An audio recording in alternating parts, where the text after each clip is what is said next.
it's Sandy Wiley. Guess what we're going to talk about today? Nervous breakdowns, psychotic breaks.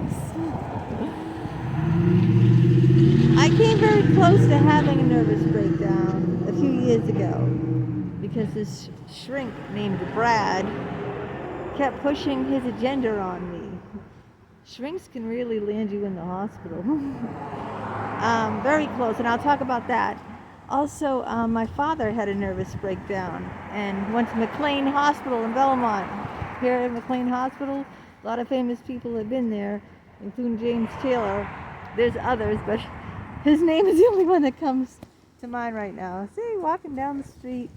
Let's see if we can find any Christmas decorations while I'm talking to you about this. Oh, look at this. This is my favorite house on the street. Look at. Isn't that cool? Oh, look at that. Isn't that awesome? Oh, this person, you should see it at Halloween. Too bad I didn't take a video at Halloween where it was awesome. But anyway, yeah. So, nervous breakdowns is a topic on today. My father had nervous breakdowns. Some people say there's no such thing as nervous breakdowns. But I disagree because I came very close to having one. So I can talk about how it felt for me, even though I didn't officially go over the edge. Sun's getting in my eyes. Yeah. It just feels like total out of touch with reality.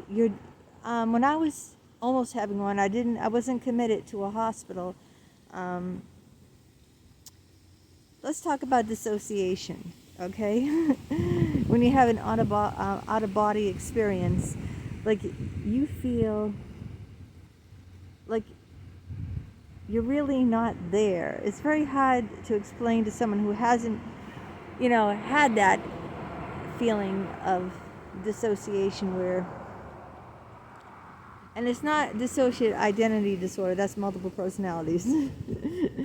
No, I'm not talking about multiple personalities. I'm talking about like, you ever zone out? You ever been somewhere and like, oh yeah, someone's talking and you're really not paying attention because you're zoned out? That's kind of like what dissociation is. And when you zone out all the time and you just can't cope with the day-to-day realities of things, then it's kind of like, I felt on the edge of a total break. I'll give you an example, all right? I couldn't go anywhere by myself. I couldn't leave the house by myself. I couldn't go to a store by myself. I had panic attacks 24/7. When I'm telling you it was 24/7, I kid you not. The panic was nonstop, unrelenting panic, totally out of body experience. Like I knew my name and, I knew the president's name and, you ask a person questions like that and see if they can answer it. But everything else, I just couldn't function. I could not function. It's different than a depression. A depression is kind of like when someone, closes off, and it wasn't like I was trying to close off. I was trying to do things, but I just couldn't. I couldn't do them. I was despondent. I was, somewhere else. How do I explain somewhere else? If I picked somewhere else, I'd probably pick Hawaii or something like that. But I just couldn't function, okay? It wasn't like a depression where you just want to stay in the house and put the covers over and you don't want to do things you normally enjoy. It was like, it was different than that. It felt like going over the edge, like I was ready to snap. Okay, that's how I would define it. I was ready to snap. I guess if any of you guys ever had a breakdown or knew someone or saw someone have a breakdown, then you could comment below and tell me what it was like for you or for you to witness someone breaking down. But for my father, when he had his breakdown, he just like, he had lost his job, he had turned to alcohol, he was delusional because he was schizophrenic, and he's just a grown man, just collapsed, rolled on the floor, totally collapsed and couldn't function. Just rolled, a grown man just rolling on the floor. Just can't function. Just cannot, function at all in the world. I know they have like movies about it and what it's like to have a breakdown, but those movies aren't always accurate. Psychotic drifts and delusional. But for me, it was just like a total out-of-body experience. Like I said, I didn't have a complete break. I wasn't hospitalized. But if I continue to go on like that, and you know what got me better? I quit going to that therapist, Brad, the psychologist, yeah. Actually, he threw me out of therapy because I told him I reported other psychologists to the licensing board, and he said, a patient reported me to the licensing board, and her husband came after me. I can't take that chance again that you might report me, so he kicked me out after a couple of months. As soon as he kicked me out, guess what? It just lifted like a dark cloud. It was the weirdest thing. It just lifted, and slowly everything turned back to normal, but normal isn't normal for me. Normal for me, maybe not normal for everyone else. But it's like that big dark cloud lifted, and I could function again. I could actually leave the house on my own and take the car and do some shopping.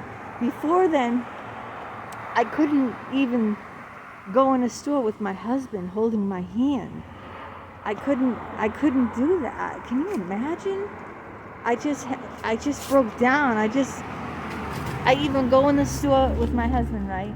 And he's holding my hand by my side, and I said, I just can't do this. I can't do this. I can't be here. I can't do this. That's how bad. I mean, I really felt, I told him it feels very close to me being hospitalized. And it was the psychologist, Brad, that made me feel this way, because he pushed his own agenda onto me. But whatever the break is, whether you're overworked, didn't they say Mariah Carey had a nervous break because she was taking on too many things, concerts and an album, and she wrote a book, or like if you're doing, one too many things and you get no sleep and you're overtaxing yourself, you can just like have a break there. But it's very, very frightening. Oh my God. One of my friends, Janice, told me she had a breakdown. Yeah, and then she was hospitalized. Usually they hospitalize you, put you in the psych ward. Yeah, it's not nice. And then you're on medication. And I mean, has anyone had a positive experience in the psych ward? I visited my dad a couple of times in the psych ward. The door was locked. You had to be let in. They had to unlock the door. The whole room was white, okay? There was a fireplace in the room. This is McLean's. Everything, the walls were white, the bed was white, the fireplace was white, everything was white. And, they don't give you a razor to shave, they don't, nothing, it's stark. The whole room is stark. You don't get anything. They don't trust you with anything in case you're trying to kill yourself or something. But yeah, I remember him, laying in that bed. Oh, quiet, car. Why do you make that noise?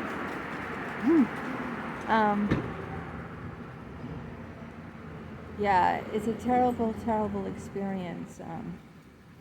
Horrible, horrendous. Uh-oh, there's a dog barking. I don't know. Let me move on. Let's move on. Walk down the street and move on.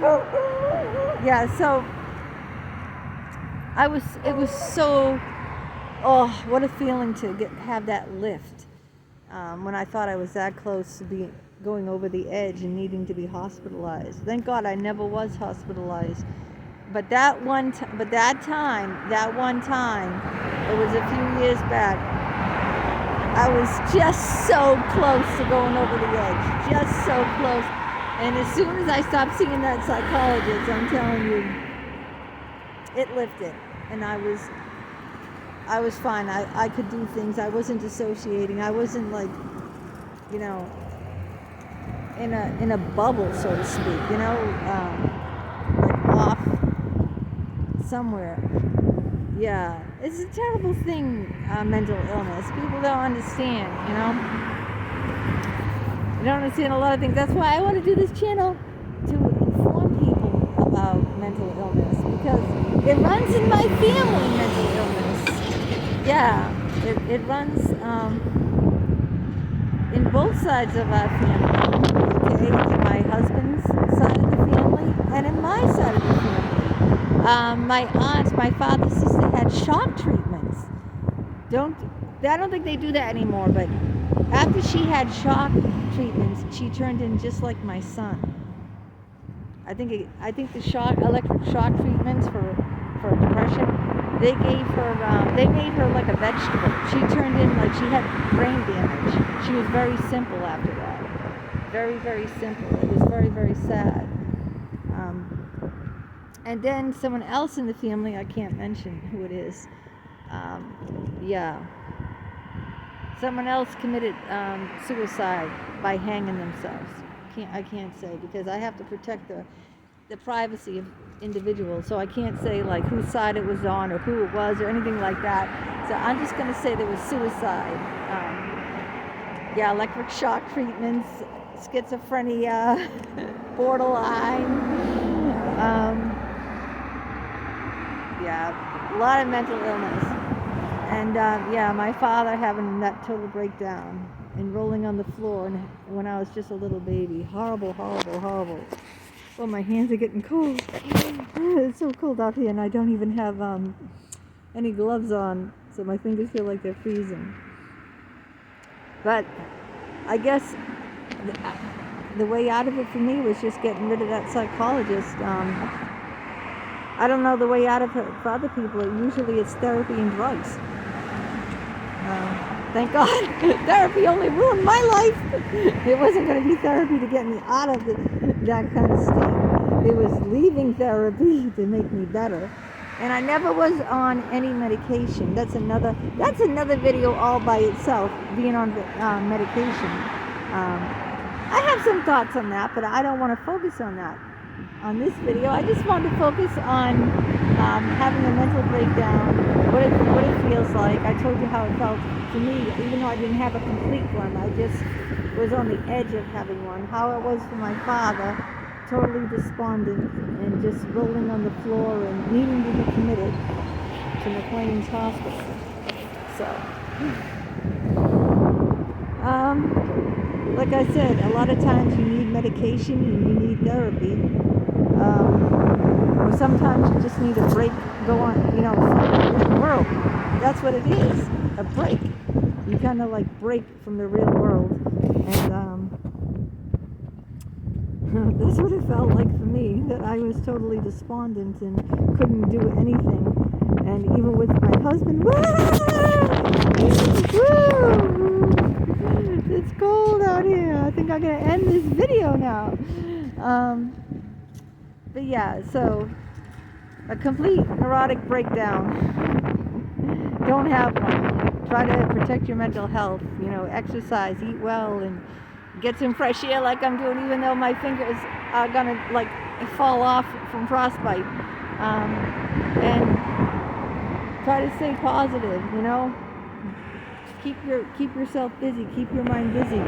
Stay away from stressors. That psychologist was a stressor. That's why I almost had a breakdown, because he was causing me so much undue stress, pushing his own agenda on me, that that wasn't working out for me at all. I'm here in Rosendale. Okay, it's time for me to say goodbye, and I hope you like these videos. I've been trying to do mental health now instead of karaoke, and see where that will take me. More watch time, hopefully. And I'll get monetized one of these days. Please help me get monetized. I had this station for almost 3 years.